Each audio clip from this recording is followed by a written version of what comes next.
হয়েছে যেভাবে এমপি হওয়ার পরও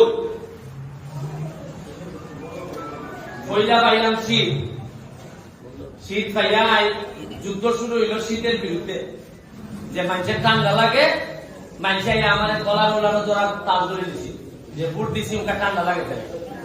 আনলাম কম্বল আনিয়ে যখন শীত গেল এরপরে মানুষ আরম্ভ করলো আমার বকা জোকা খানার জায়গা গরম দিয়ে করছে মানে আমার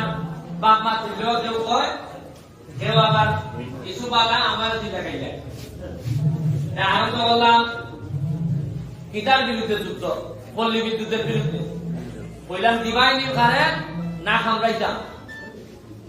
এখন বেটা পল্লী বিদ্যুতে কয় উফরই কারেন নাই তোমার আপনারা মাল লড়িতে পার না এরপরে বুঝাইও যাইয়া যত কান পারি খালকেও বন দিছি জিএম সাহেবকে যে ফোন দিয়ে বললাম যে শুনলাম যে আপনি নাকি সোনার কাছে একটু কম দেন কিন্তু কয় না না না এবারে আল্লাহ প্রশংসন করেছে আমার নাই আমি দিতাম কেন আজকে আবার কিছু ঠিক হয়েছে বিদ্যুৎ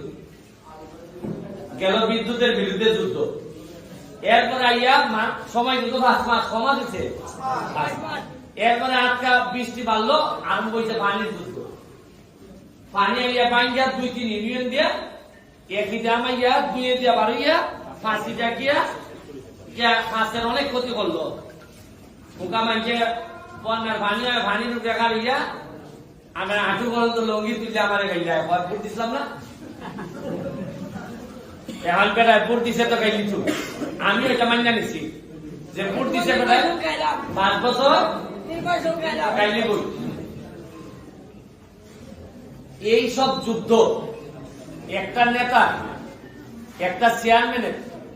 আমি আগে ভাবতাম চেয়ারম্যানদের ব্যাপারে আমার ধারণা আছে যে চেয়ারম্যানরা মনে হয় হতো কিছু ফাঁকি ঝুঁকি দেওয়া চলে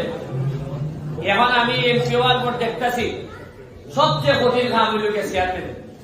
আমার তো সপ্তাহে 2 দিন বা 3 দিন পাই চেয়ারম্যানদের তো খাওয়ান লাগে 7 দিন চেয়ারম্যানের বাড়ি ঘর দুয়ার ঘর ভাঙিয়ে তো আমার কাছে মনে হইতেছে যে এই চাকরি কাম আমি তো দেখি বালা বেটা হইলে মনে করি যে ঠিক হয়ে সব এর মধ্যে আবার হইল গিয়া এমপি উপজেলা চেয়ারম্যান আর চেয়ারম্যানের যদি মিল না থাকে তো চেয়ারম্যানের বা মেম্বারদের জীবন শেষ এই লেগে আমি আজকে